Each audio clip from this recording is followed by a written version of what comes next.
اللہ اللہ اللہ اللہ اللہ ہے۔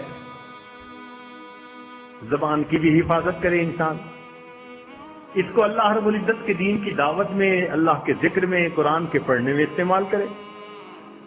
اور کئی مرتبہ یہ زبان غیبت میں استعمال ہوتی ہے، لایانی میں استعمال ہوتی ہے، اور انسان کے لیے یہ پکڑ کا ذریعہ بنتی ہے۔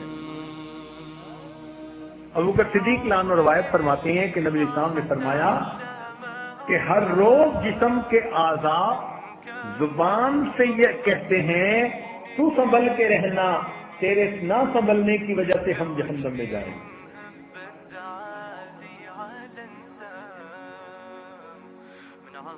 جرمہ صغیر و جرمہ کبیر، ہے تو یہ زبان چھوٹی سی، لیکن اس زبان سے جو جرم ہوتا ہے وہ بہت بڑا ہوتا ہے۔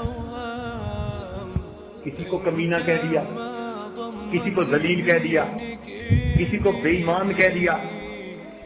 اب کہنا تو آسان، لیکن قیامت کے دن ان الفاظ کو پروو کرنا کتنا مشکل تھا۔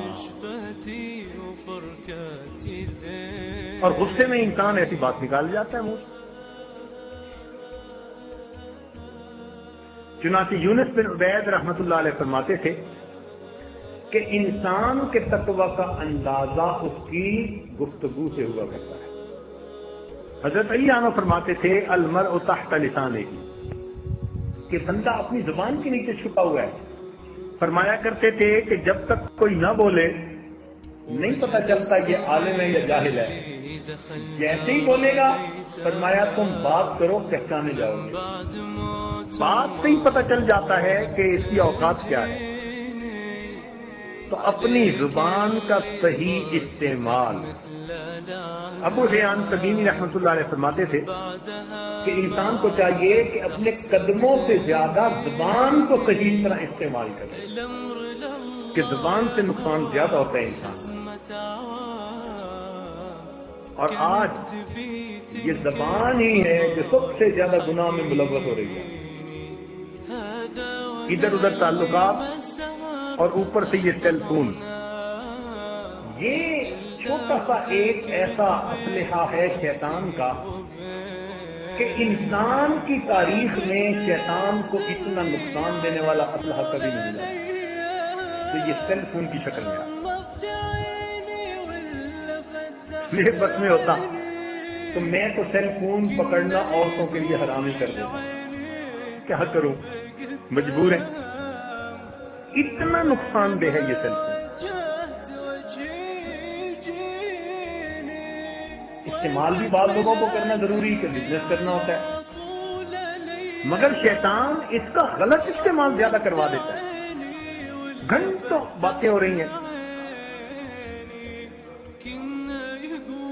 اور اب تو پھر اس کے لیے آسانیاں بھی ساری۔ کسی عورت کو سیل فون خریدنا بھی نہیں پڑتا، بات کرنے والے سیل فون پہنچا دیتے ہیں، نمبر بھی مل گیا، سم بھی مل گئی، اور پھر کریڈٹ بھی اس کو نہیں ڈلوانا پڑتا، وہ بھی فون سے فون میں منتقل۔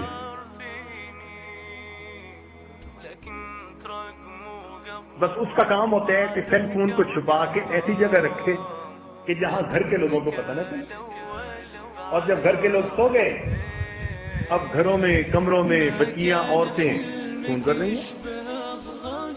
بہت زیادہ نقصان دہ۔ پہلے وقت میں غیر محرم عورت سے بات کرنا ہی ایک مشکل مرحلہ ہوتا تھا، موقع ہی نہیں ہوتا تھا۔ آج تو ٹیلی فون کی کمپنی لکھتی ہے بینر، کرو بات ساری رات، اور ریٹس بھی انہوں نے ایسے کیے ہوئے ہوتے ہیں کہ رات کے وقت ریٹ فری۔ کالج کا ایک نوجوان کہنے لگا 4-4 5-5 گھنٹے نوجوان لڑکے لڑکیاں باتیں کرتے ہیں ایک دوسرے سے۔ اس لیے آج کل اسکولوں کالجوں میں جب صبح کے وقت پروفیسر جاتے ہیں تو اکثر طلباء ان پہ اونگ طاری ہوتی ہے۔ تو اس سیل فون کی مصیبت سے بہت بچنے کی ضرورت ہے۔